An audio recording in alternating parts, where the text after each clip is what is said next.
Mi nombre dentro de este relato no viene al caso, ya que la historia que les voy a narrar no me ocurrió a mí, ya que yo solo he sido hasta el momento solo un simple receptor de estos sucesos, así como lo serán ustedes. Es por esto que les narro brevemente cómo fue que yo me enteré de esta serie de torturas demoníacas de las cuales fue víctima una persona de nombre César, y que jamás sabré o sabremos si en verdad sucedieron o solo fueron la fantasía de una mente trastornada.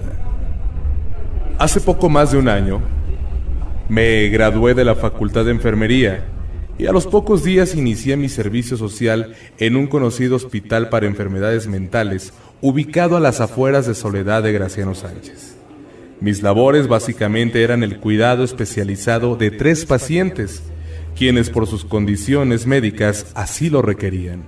Los días pasaron y me fui incorporando a la vida diaria del mencionado nosocomio.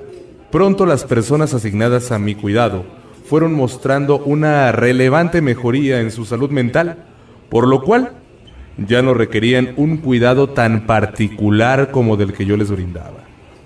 Así, a razón de lo mencionado, los subsecuentes días se hicieron muy aburridos, toda vez que a pesar de la mejoría de mis pacientes, mi superior en jefe me mantenía exclusivamente en esa labor.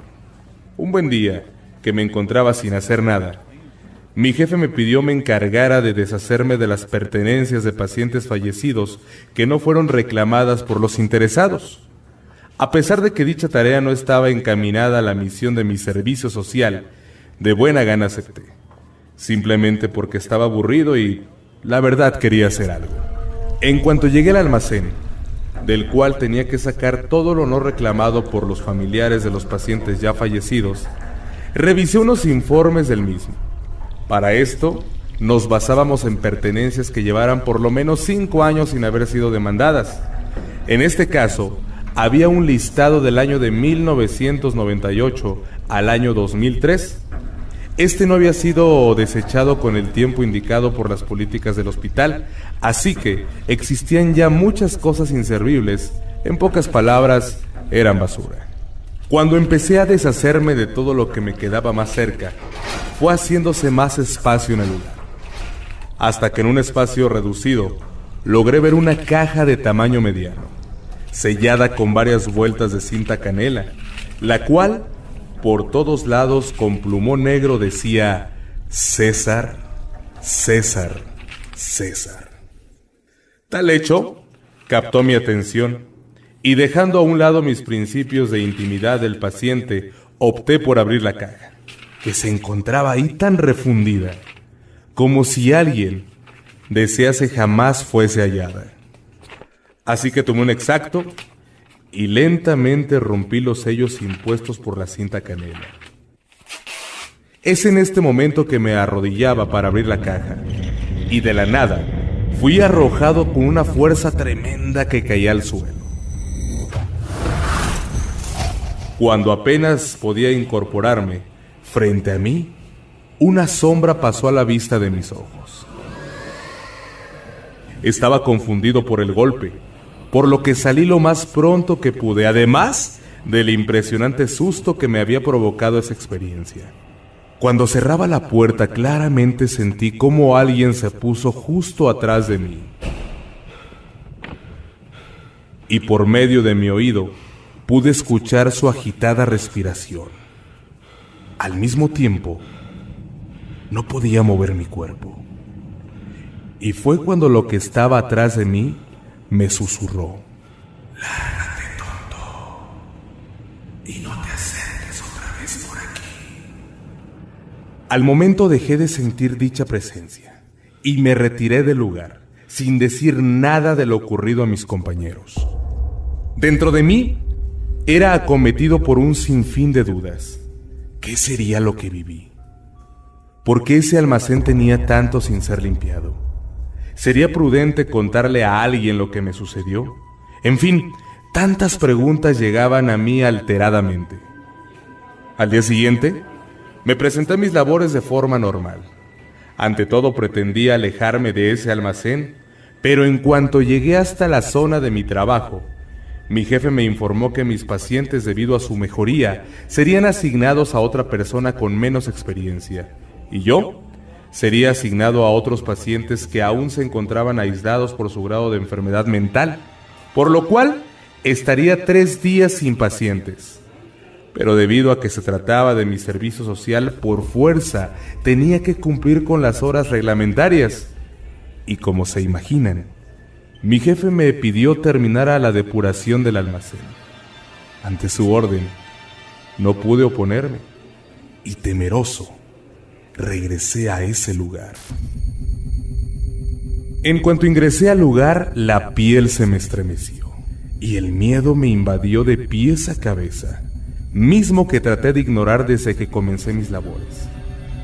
Con el paso de los minutos, me fui sintiendo más cómodo en el lugar, y pronto me volví a encontrar frente a frente con aquella extraña caja.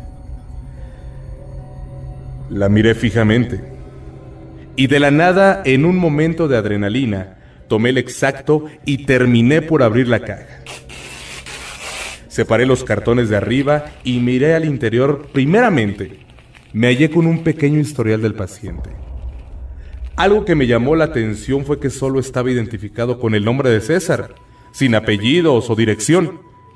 Enseguida se mencionaba su duración, que había sido de 1 año. Posteriormente, los medicamentos y las dosis para su tratamiento. Y finalmente, su causa de muerte, la cual había sido homicidio por omisión cometido por negligencia por el Dr. X, en virtud de no haber especificado un tratamiento adecuado para el paciente.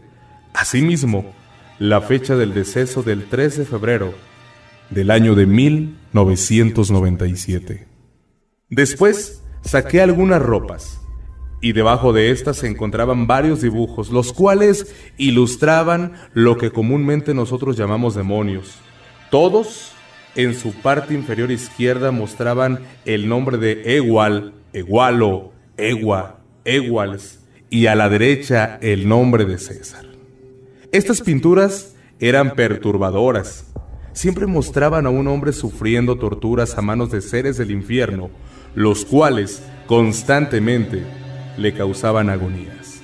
Sinceramente, no sabía si las pinturas me daban asco, o terror, o lástima. Más bien algo combinado de estos tres.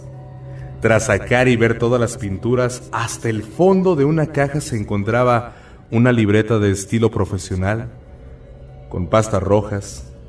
Me acerqué, la tomé y la abrí. En su primera página decía mi diario. Posteriormente, en la segunda hoja había una leyenda que mencionaba: nadie cree lo que he dicho. Nadie cree en mí. Nadie cree en mis verdades. No tengo elección.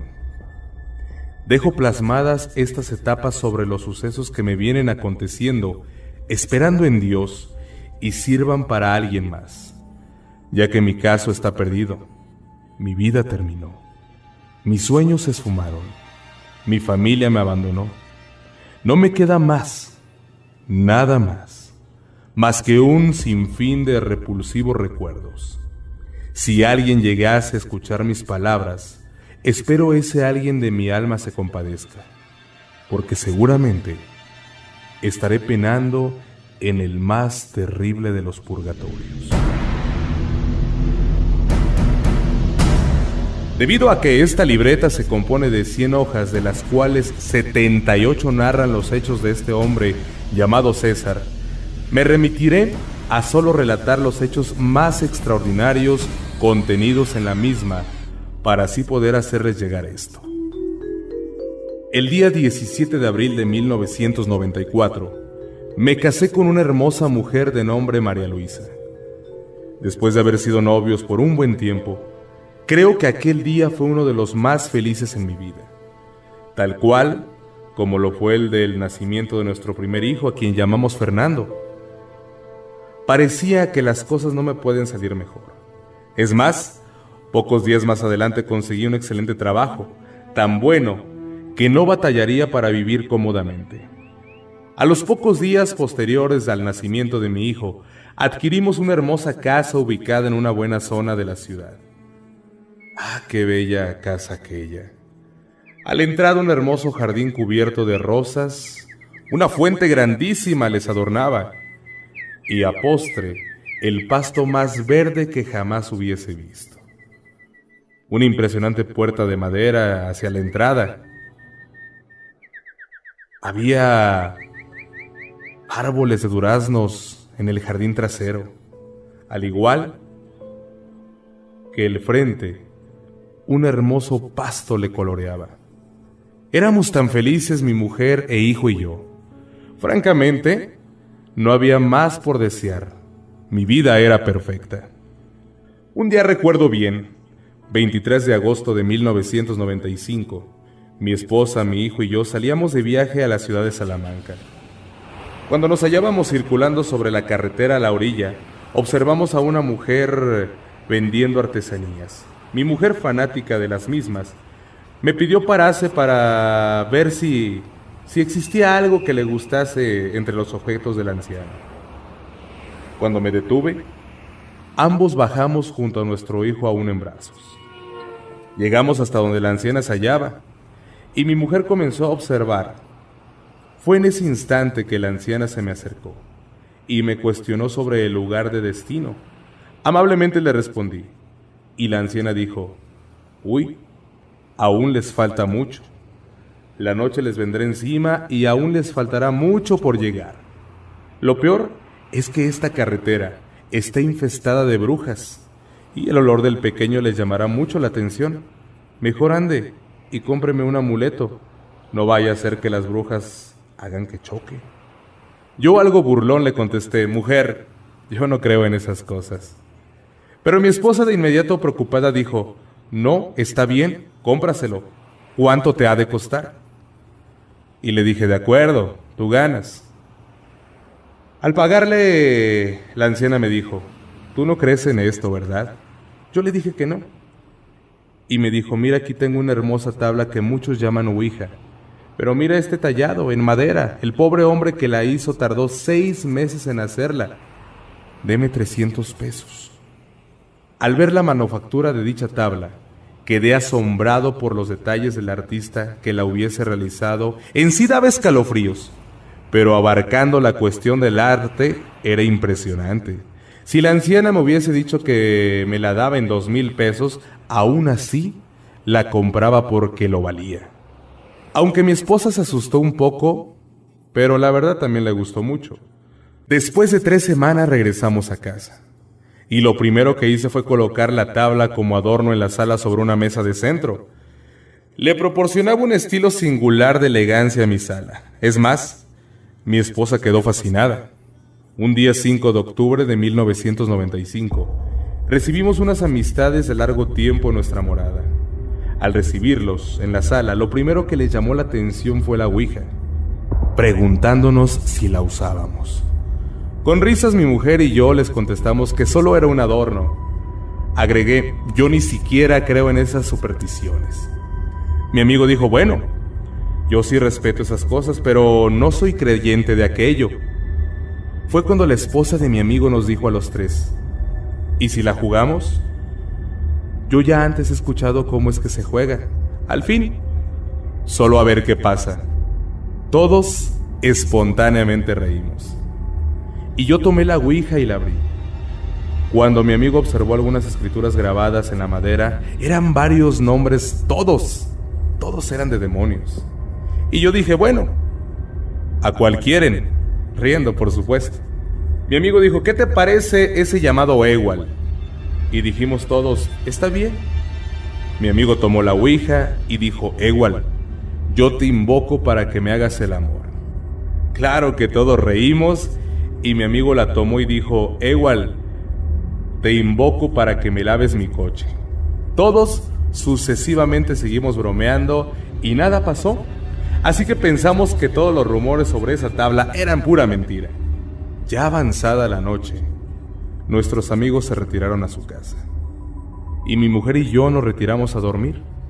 cuando ya en la madrugada sonó nuestro teléfono. Al contestar, me percaté que se trataba de mi amigo, que me decía que habían llegado bien y que a ver si pronto nos volvíamos a reunir para volver a bromear con Ewald. Ambos reímos y nos despedimos. A la mañana siguiente, recibí una llamada de la oficina. Me informaron que mi amigo y su esposa, que la noche anterior habían estado en mi casa, estaban muertos. Yo atónito contesté, ¿Pero cómo? ¿Qué les pasó si apenas anoche como a las 5 de la mañana él me habló diciéndome que habían llegado bien a su casa? El tipo de la oficina, asombrado, me respondió: no, eso no es posible. Según el parte de tránsito, el accidente que les provocó la muerte fue a las 3 de la mañana. Bueno, olvídalo, seguramente soñaste. El funeral va a ser en la funeraria contratada por la empresa.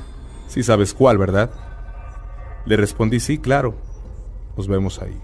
De inmediato fui hasta donde estaba mi esposa, le conté lo sucedido, pero ambos estábamos perplejos, ya que él me había hablado a las 5 de la mañana. Aún más miedo me dio por lo que hablamos, bromeando sobre aquel ente denominado Ewald. Ese día por la noche, cuando ya dormíamos, me vi súbitamente despertado por el incesante gemido de un gato que parecía llorar. Bajé a la cocina por un vaso de agua, cuando de pronto, al remirar a la sala, se hallaban ahí sentados mis dos amigos ya muertos y totalmente desfigurados, con los cráneos destrozados y rodeados de pequeños demonios que parecían bailar a su alrededor. No sé si era mi conciencia, pero algo me decía que lo que veía era real y no una alucinación. Entre pensamientos, uno de esos demonios se me acercó, me miró y con su dedo me apuntó y después miró hacia donde estaban los cuerpos de mis amigos. Jamás me di cuenta hasta que lo intenté de que no podía moverme. Enseguida, un concierto de lamentos infernales se hicieron presentes y olores pútridos abarcaron mi hogar. Al instante, de un momento a otro, todo se fue.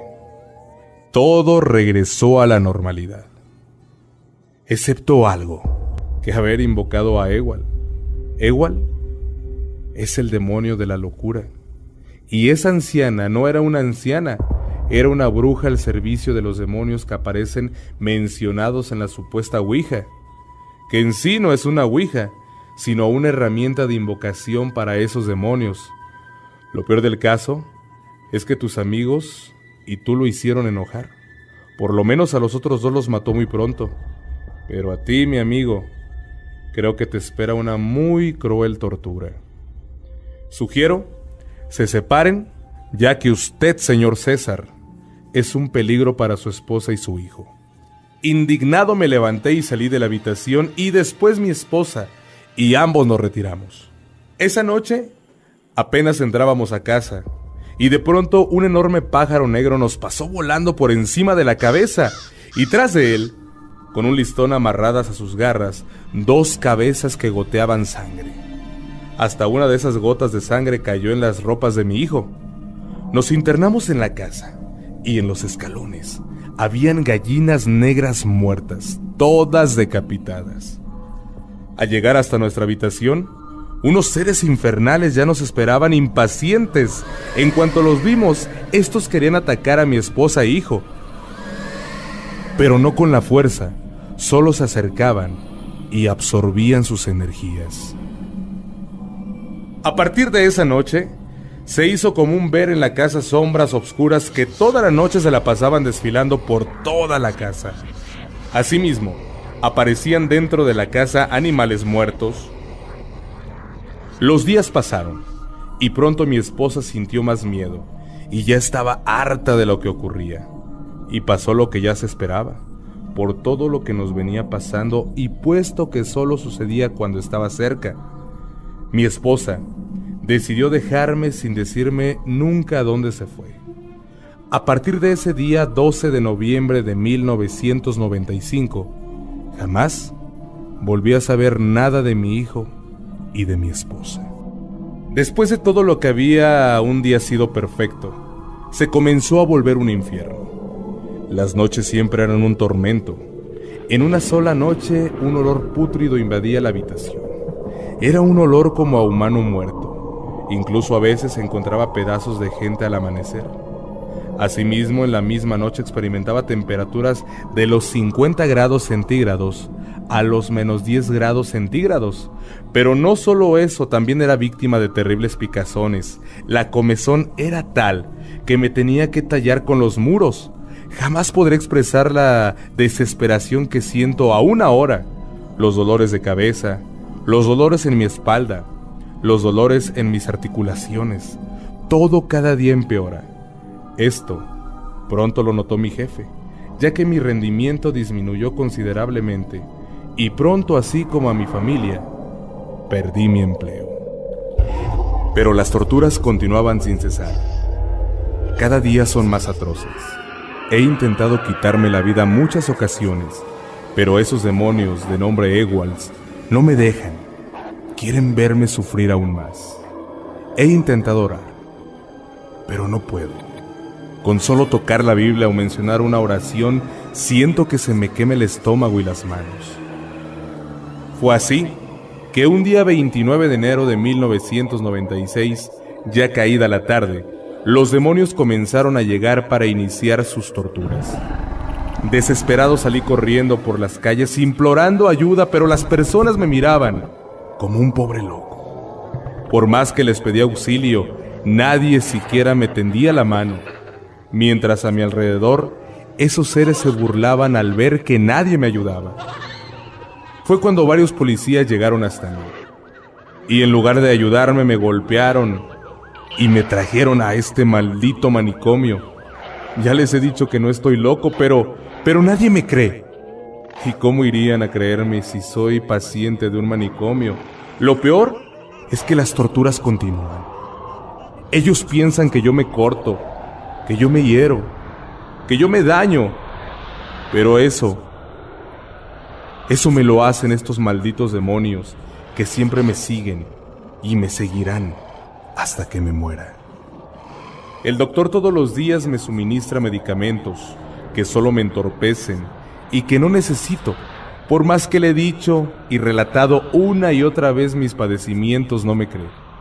Y sinceramente lo comprendo, ya que si yo estuviera en su lugar, tampoco lo creería. ¿Cómo iba a creer algo de un paciente lunático que me contase historias extraordinarias de demonios? ¿Cómo pudiera creerle?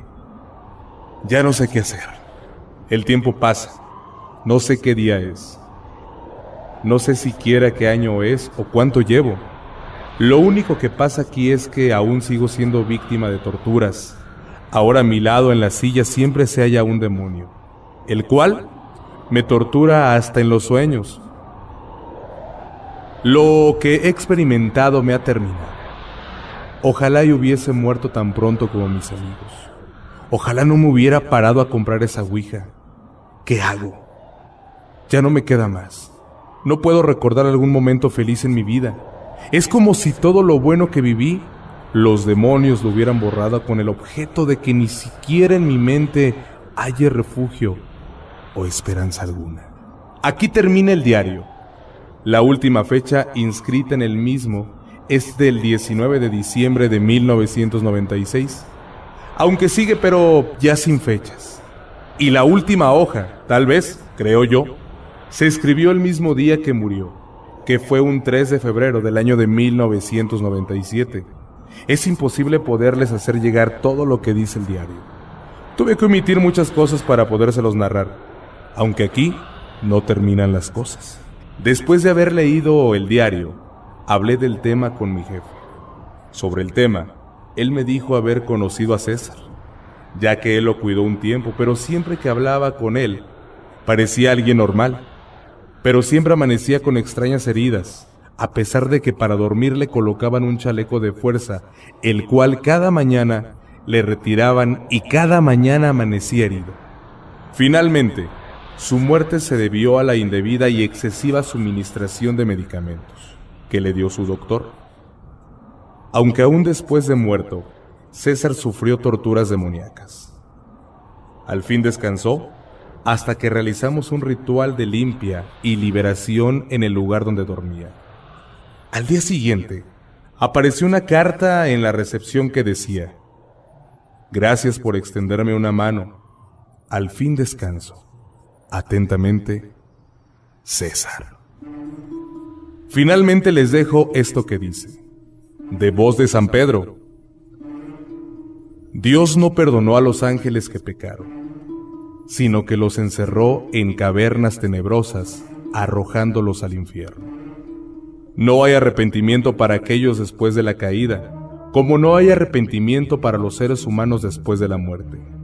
Y el catecismo nos dice que no fue por un defecto de la misericordia divina que el pecado de los ángeles caídos no fuera perdonado, sino debido al carácter irrevocable de su elección.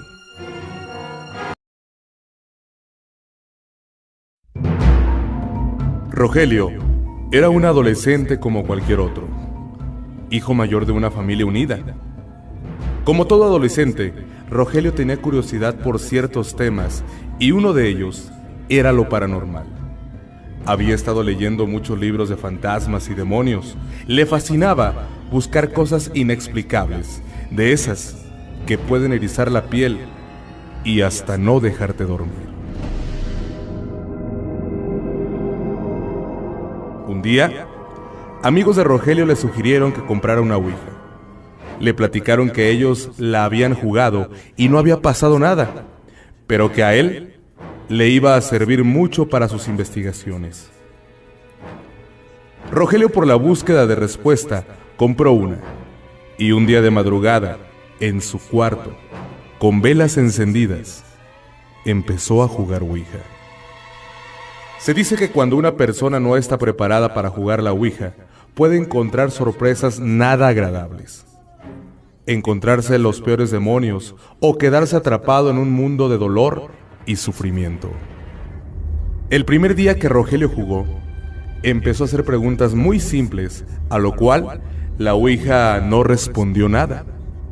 Rogelio estaba empezando a desilusionarse, porque no le daban respuesta que él esperaba, mas sin embargo, no desistió de jugar una vez más, y al siguiente día, a las 3 de la mañana, volvió a encender sus velas y a hacerle preguntas a la ouija.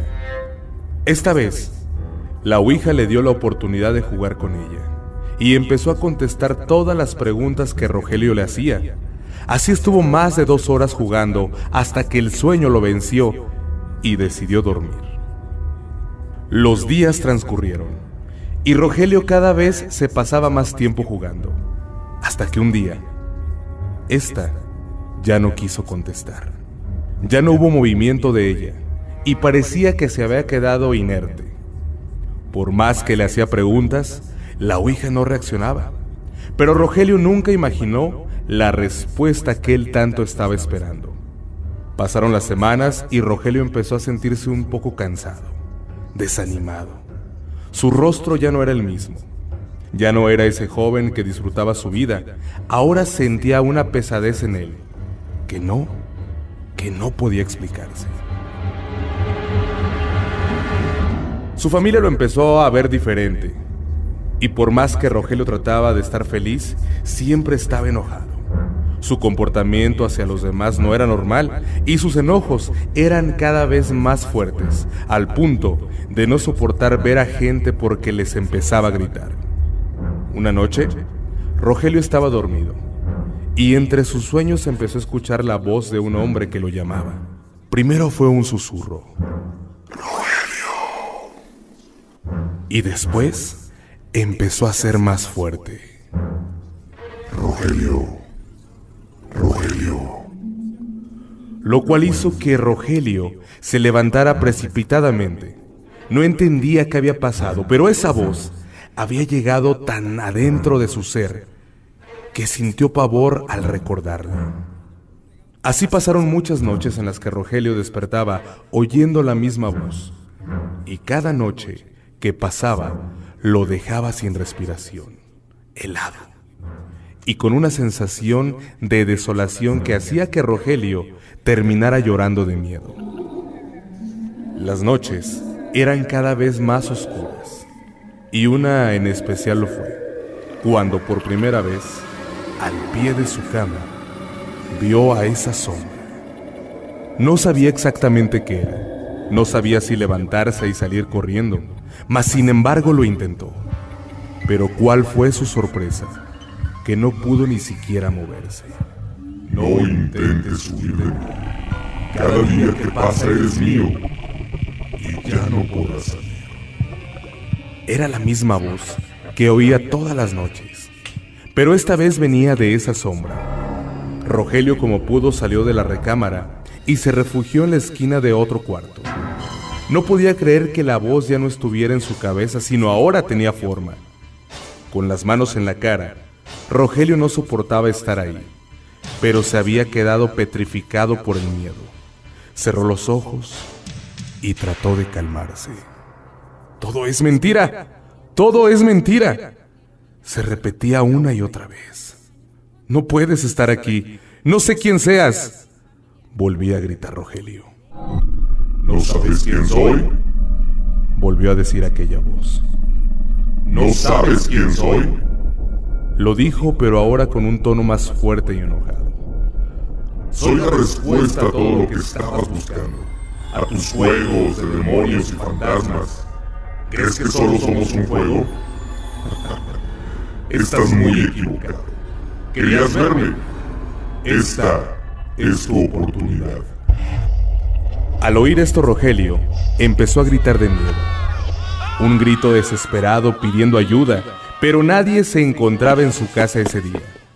Rogelio salió corriendo a la sala, tropezándose con todo lo que había en su camino hasta llegar a un sillón, el cual fue su refugio. Ahí estaba en silencio, solo, con el ruido de su respiración, con las manos frías y el rostro mojado, con el corazón paralizado y deseando no volver a oír esa voz. Te dije que no te ibas a librar de mí. Tú ya eres mío. En el momento en que volteó, Rogelio observó a un hombre. Realmente no sabía si era un hombre. Su rostro era desfigurado, pero nunca podrá olvidar esos ojos rojos y esa voz diciéndole: eres mío. Rogelio se quedó inmóvil. Pasó el resto de la noche en esa posición de estar observando a alguien, ahí como una estatua, casi sin respiración. La noche empezó a convertirse en día y su familia llegó. Al entrar a la casa vieron el cuerpo de Rogelio sentado en el sillón, pero este estaba con los ojos abiertos, con la mirada perdida y sin decir una palabra. «Rogelio, Rogelio, ¿qué te pasa?». Este no contestó. Seguía en la misma posición. Como pudo, su padre lo recostó y al seguirle preguntando qué había pasado, en un suspiro, Rogelio gritó: «¡No lo dejen que se acerque! ¡Díganle que se vaya! ¡Ya no quiero verlo! ¡No te acerques!». La familia de Rogelio no entendía qué estaba pasando. Les daba miedo ver la cara de horror de su hijo gritándole a la nada, hasta que Rogelio, dentro de su ataque de histeria, se desmayó. Al abrir los ojos vio un cuarto blanco.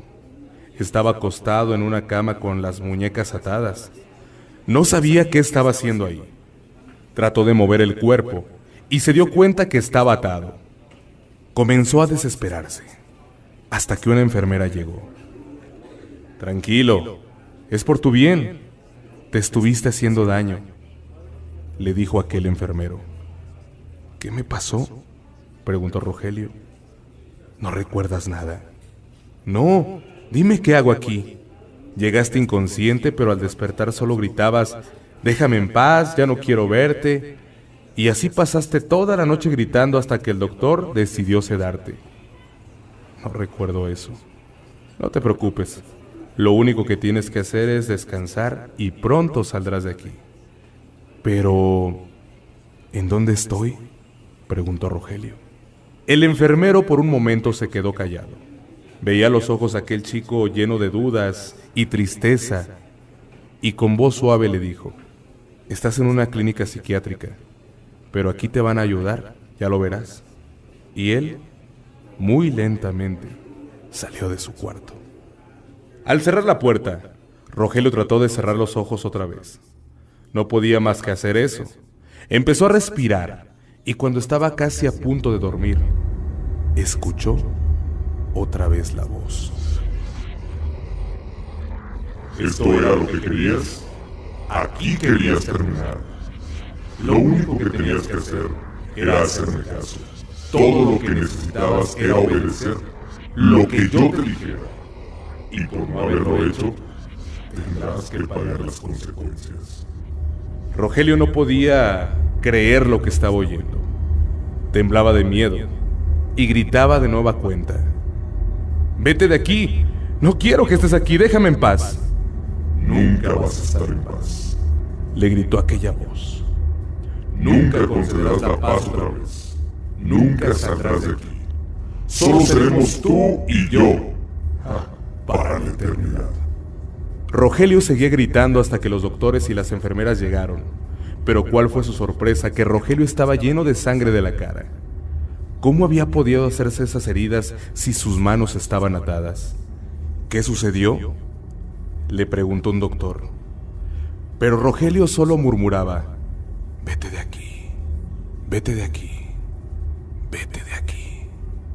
Pasaron meses, y los doctores no se explicaban por qué Rogelio todos los días amanecía con marcas en su piel y con heridas en su cuerpo.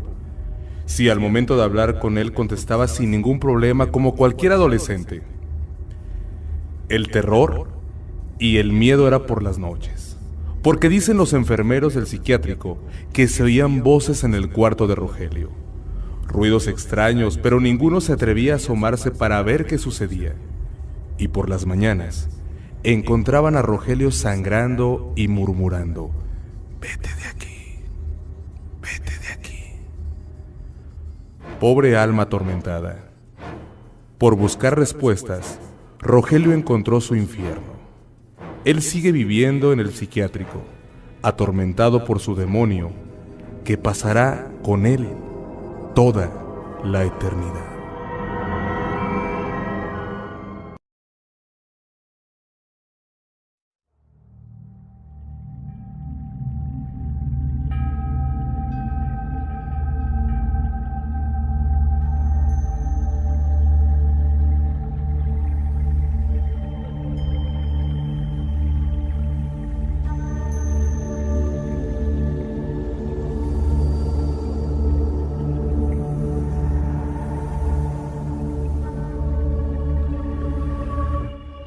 Esta es una anécdota como ex-tanatopraxista, trabajo que consiste en preparar a los difuntos para ser velados.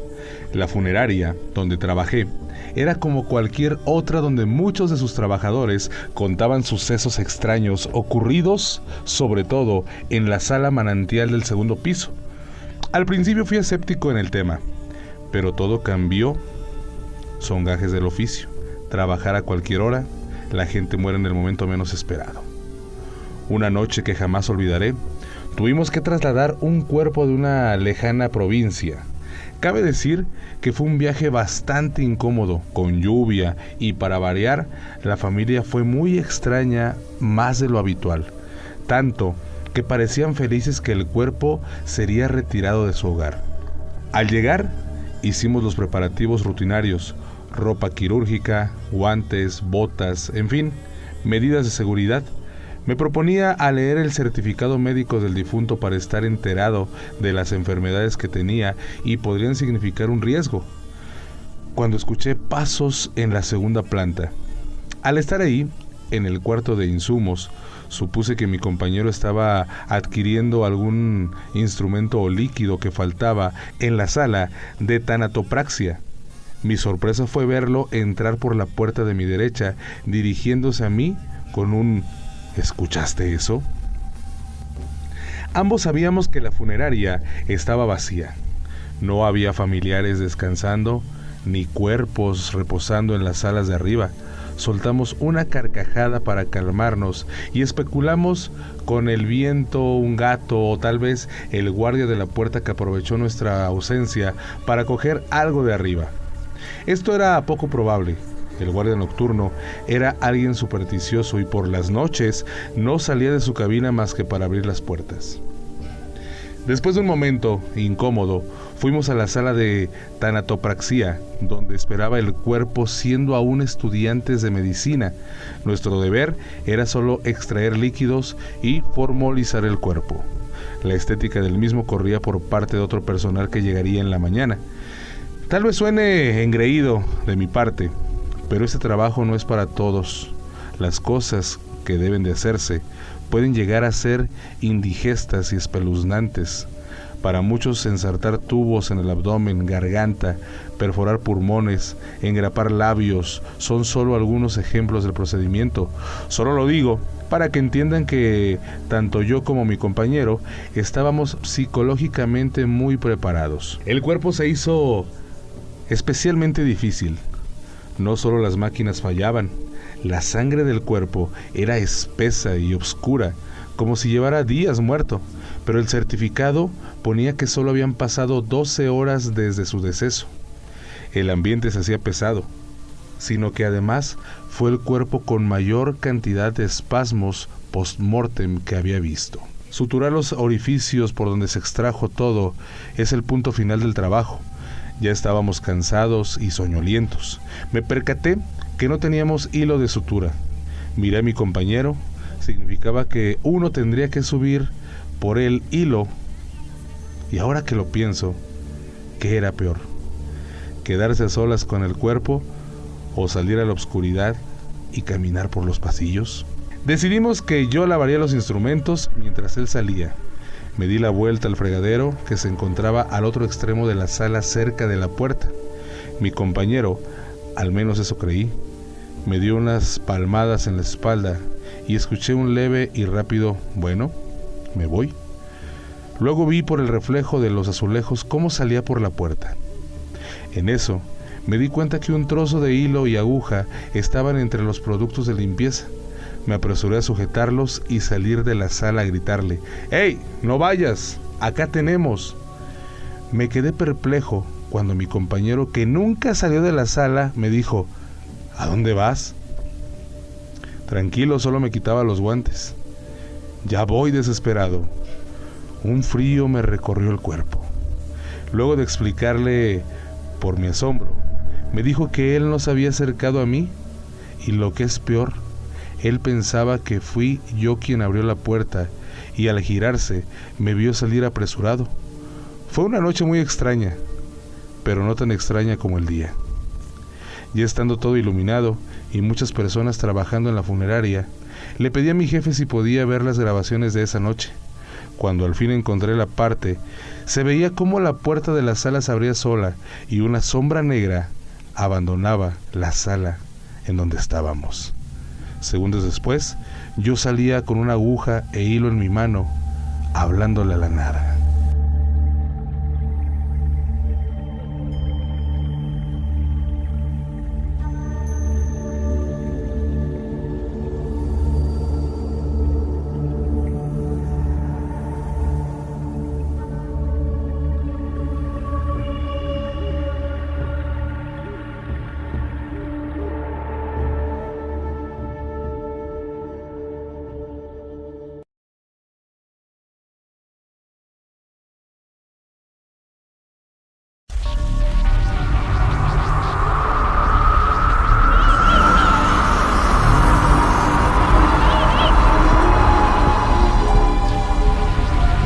La siguiente historia ocurrió hace muchos años y ha sobrevivido varias generaciones, convirtiéndose en la actualidad en una leyenda.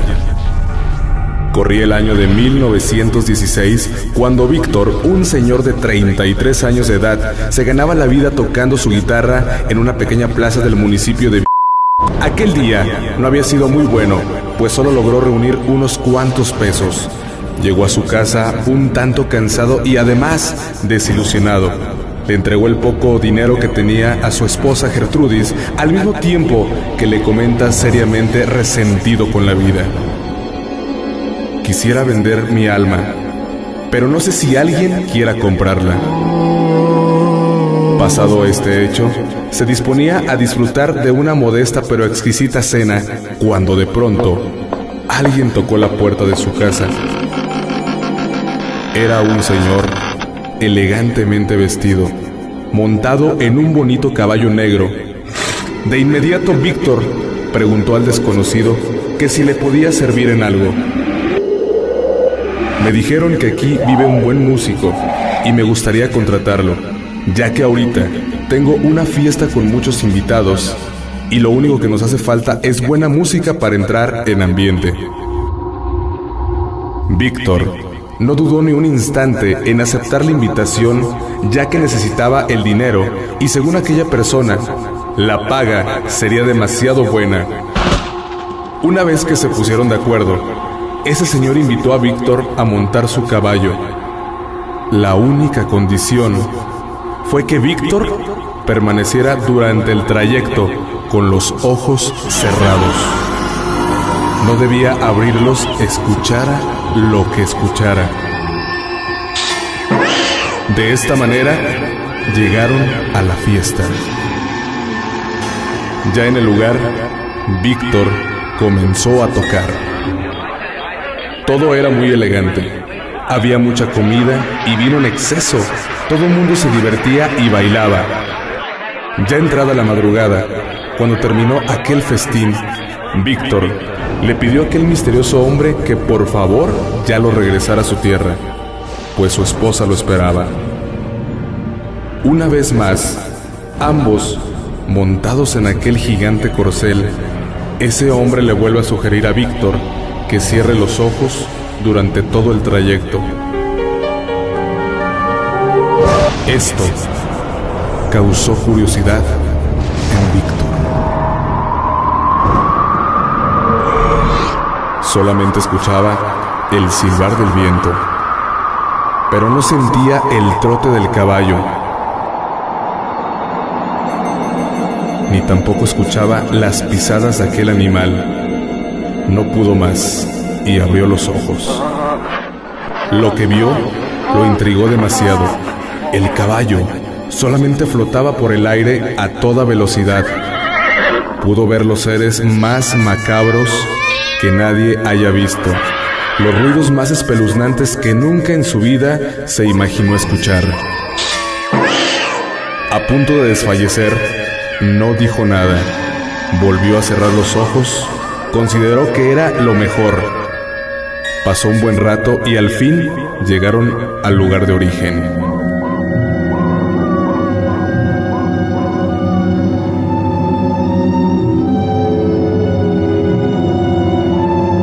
Víctor pidió que lo dejara en la plaza de aquel municipio.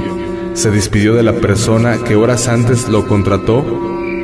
Comenzó a reconocer, pero el lugar estaba muy cambiado. En esa plaza, donde acostumbraba a tocar todos los días, había muchas cosas nuevas. Algunas otras habían desaparecido. Le pareció algo raro, pero no le dio mucha importancia. Comenzó a caminar a su casa. Su único objetivo era llegar y descansar.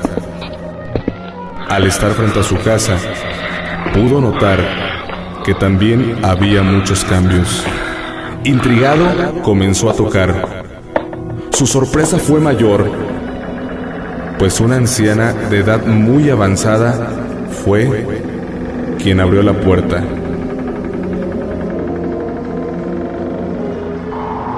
De inmediato, preguntó por su esposa Gertrudis, a lo cual aquella vieja mujer le contesta: «¿Soy yo? Yo soy Gertrudis. ¿Qué se le ofrece?». Víctor le manifiesta: «No puede ser mi esposa. Ella acaba de cumplir 31 años. ¿Qué le pasó a mi esposa?». Aquella anciana, seriamente confundida, le pregunta: «¿Quién es usted?». «Soy Víctor, esposo de Gertrudis». aquella mujer vuelve a hacer uso de la palabra. Le suplico que por favor no juegue con eso. Mi esposo murió hace más de 50 años en una noche que se fue a tocar a una fiesta con un desconocido. Jamás regresó. Nunca supimos qué pasó con él, pues nunca encontramos su cuerpo. Dicho esto, Víctor sintió aquellas palabras como un balde de agua fría. Se alejó del lugar. Cuentan que se perdió en el vicio, pues jamás se pudo recuperar de este hecho. Y cada que tenía oportunidad, contaba su historia por unas cuantas copas. Las nuevas generaciones creían que tal vez era un loco, que había llegado procedente de otro lugar. Pero todo lo contrario pasaba con la gente de edad avanzada, quienes sí lo reconocieron y se atrevieron a afirmar que lo que Víctor contaba era 100% real.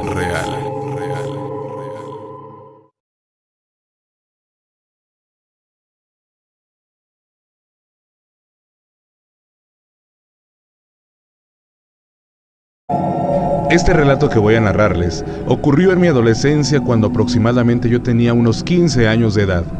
En aquel entonces vivía en una casa ubicada en un nuevo fraccionamiento de la ciudad de Monterrey, para darles una idea, cerca del Cerro de Mitras. Dicha casa la habíamos adquirido nueva, así que éramos los primeros dueños.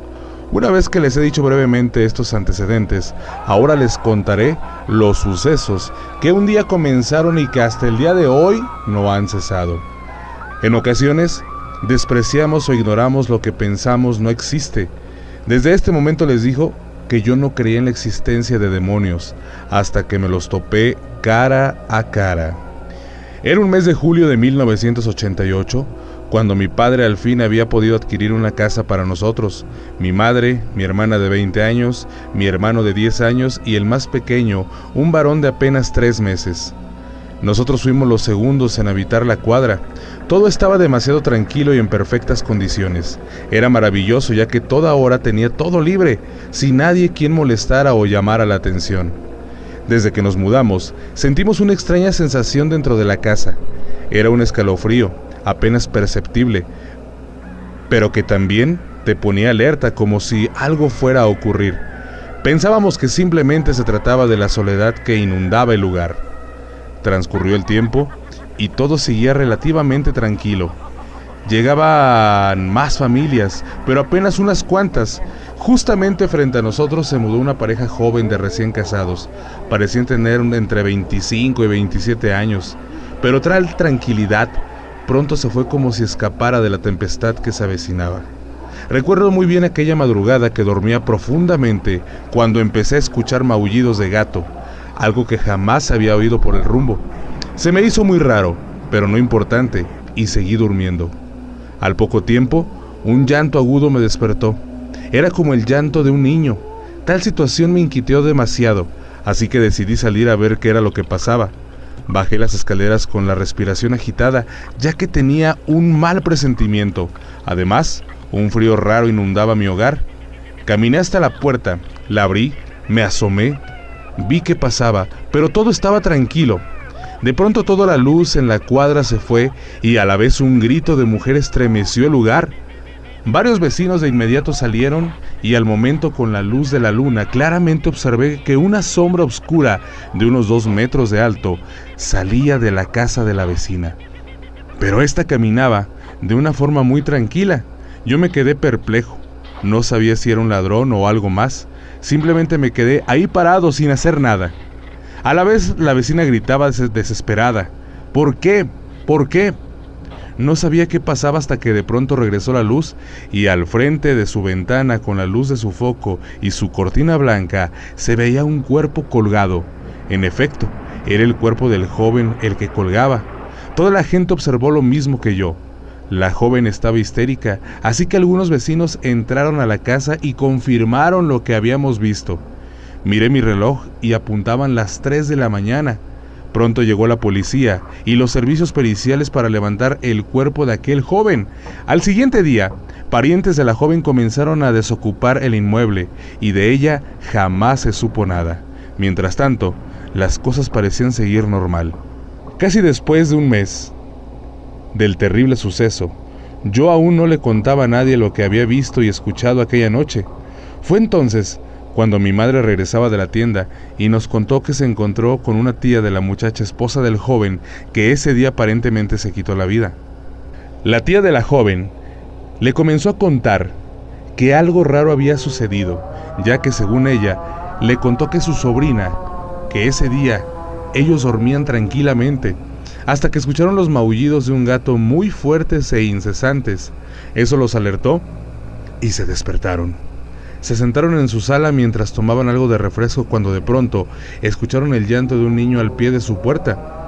Ellos temerosos se asomaron por una ventana y vieron a un niño vestido de negro que cargaba a un gato blanco, que estaba llorando frente a su puerta. Alarmados pronto salieron para ver qué le ocurría. Ella abrió la puerta y aquel pequeño niño de forma sorpresiva tomó la forma de un terrible demonio, el cual la atacó y la derribó. Y fue cuando este ente atacó al joven. Sin embargo, ella no pudo percatar cómo fue que pasaron las cosas después de que ella cayó, ya que lo único que recordaba era una sombra que salía caminando de su casa y enseguida el terrible escenario de su marido muerto. Al escuchar lo que contaba mi mamá, reaccioné y todo tomaba sentido. Su narración coincidía con los tiempos en que yo también había escuchado aquellas cosas.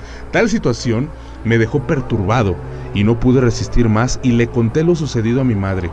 Ella también quedó muy asustada después de escuchar mi relato. Desde ese momento, la calma desapareció. Fue como si mis preocupaciones, miedos abrieran una puerta entre este mundo material y el mundo de los infiernos. A partir de tal hecho, las cosas cambiaron radicalmente. Por principio, al día siguiente, mi madre me platicó aquel relato todos los días que le siguieron en la madrugada. Maullaba un gato, circunstancia que antes jamás había sucedido, excepto el día en que apareció muerto el joven de enfrente de mi casa.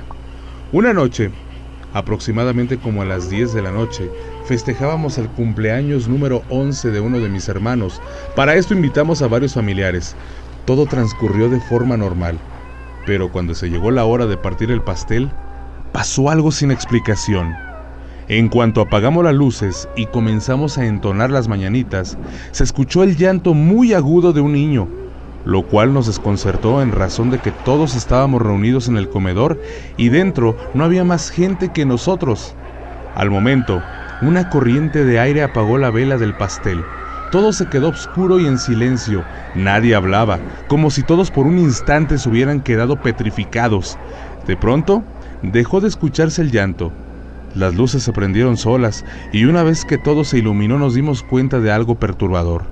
El pastel tenía calcada una pequeña huella de una mano que se posó sobre este, sin que nadie de nosotros lo hubiera hecho. Nadie siquiera se atrevió a probar el pastel. Los siguientes minutos nadie comentó nada al respecto, simplemente todos querían retirar. A los pocos minutos todos se retiraron y solo nos quedamos nosotros. Mi madre quiso comentar algo al respecto, argumentando que solo se había tratado de una broma hecha por alguno de mis primos, pero todos, incluso ella, sabíamos que lo acontecido fue algo fuera de lo normal. Sin más, nos fuimos a dormir. Apenas me disponía para acostarme, cuando de pronto recordé haber dejado algunas cosas fuera del refrigerador que mi madre me había pedido que guardara. Bajaba por las escaleras cuando de pronto divisé una gran sombra parada junto a la puerta de la entrada. Al instante, comprendí que eso no era humano. Me quedé parado en las escaleras y un frío demasiado fuerte invadió toda la casa, a tal grado que podía ver el vapor de mi respiración a pesar de que apenas hace unos instantes se sentía un calor tremendo. La sombra estaba parada ahí como si no me hubiera visto. Esta tenía una forma humanoide, brazos muy largos, cuerpo regular, pero todo negro y algo encorvado. Poco a poco retrocedí hacia arriba nuevamente. En cuanto terminé las escaleras prácticamente corrí hacia mi cuarto y me metí debajo de mis cobijas. Mi cuerpo no conseguía calentarse, estaba muy frío y por dentro inundado de miedo al no comprender qué era lo que había visto. Aún más en razón de que parecía ser la misma sombra que vi el día que murió aquel joven. Mientras reflexionaba, se oía que alguien caminaba en la azotea, y no solo me percaté yo de tal hecho, sino también mi padre, quien de inmediato salió de su cuarto y escuché que subió las escaleras hacia la azotea. Traté de salir a acompañarlo, pero no pude moverme. Al poco tiempo, mi padre bajó y me preguntó si había escuchado algo, a lo que le respondí que sí, como unos pasos. Él dijo también haber escuchado lo mismo, pero arriba no había nada. Todo parecía estar en orden. Cuando hablamos nuevamente, se escucharon los pasos y esta vez más fuertes. Los dos nos miramos uno al otro sin decir nada.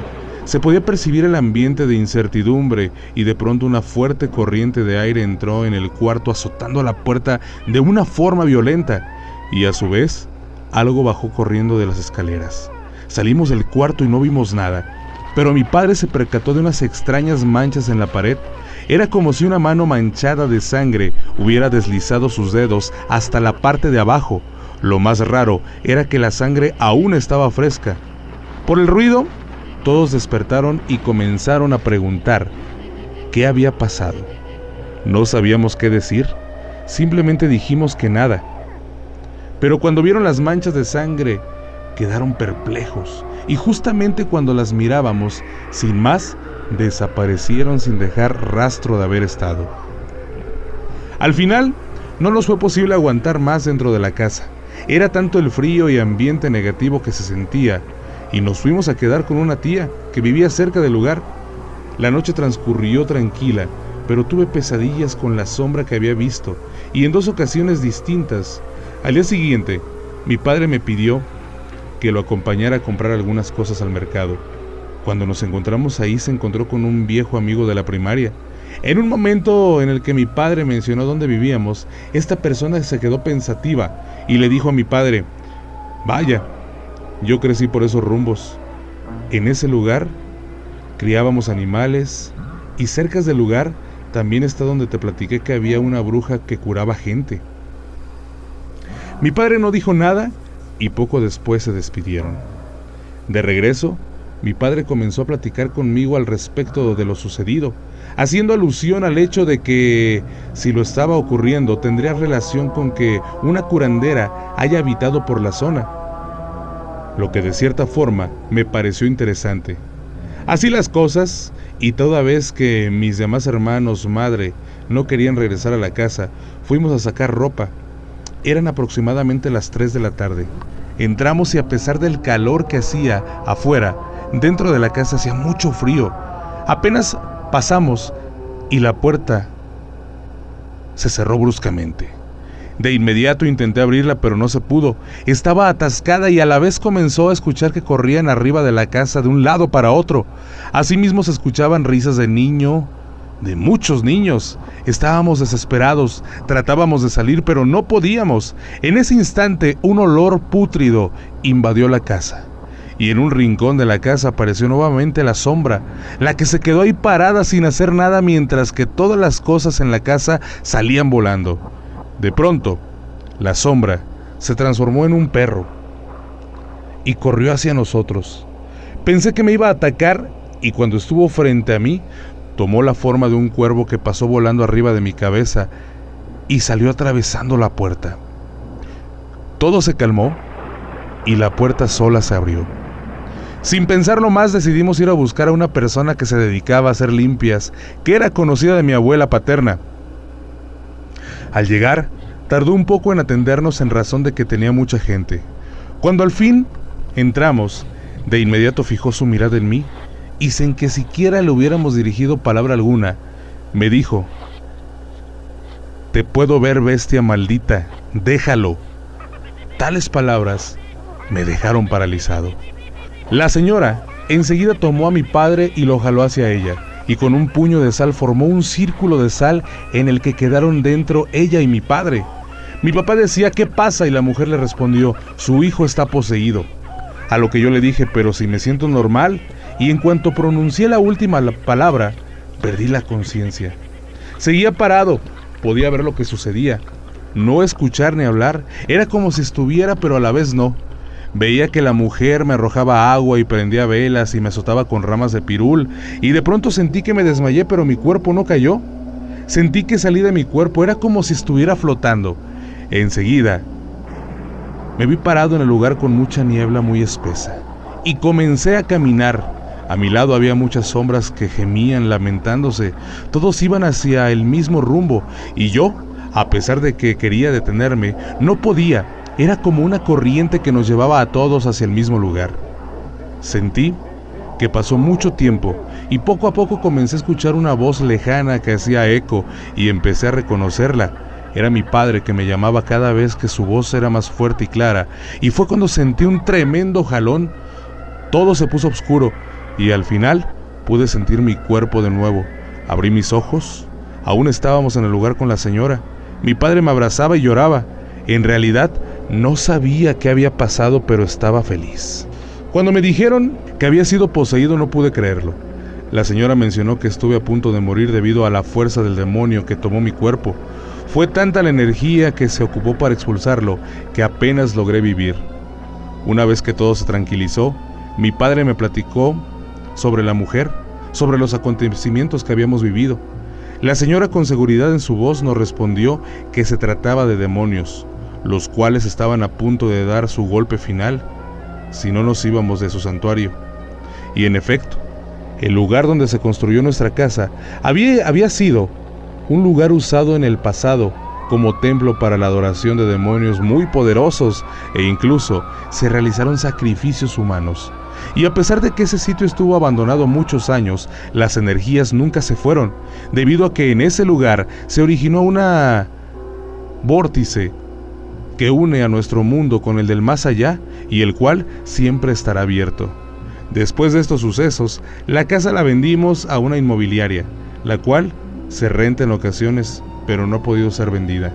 Y siempre que por cualquier circunstancia pasamos por ahí, a la entrada de la puerta, siempre está sentado un niño acariciando a un gato blanco.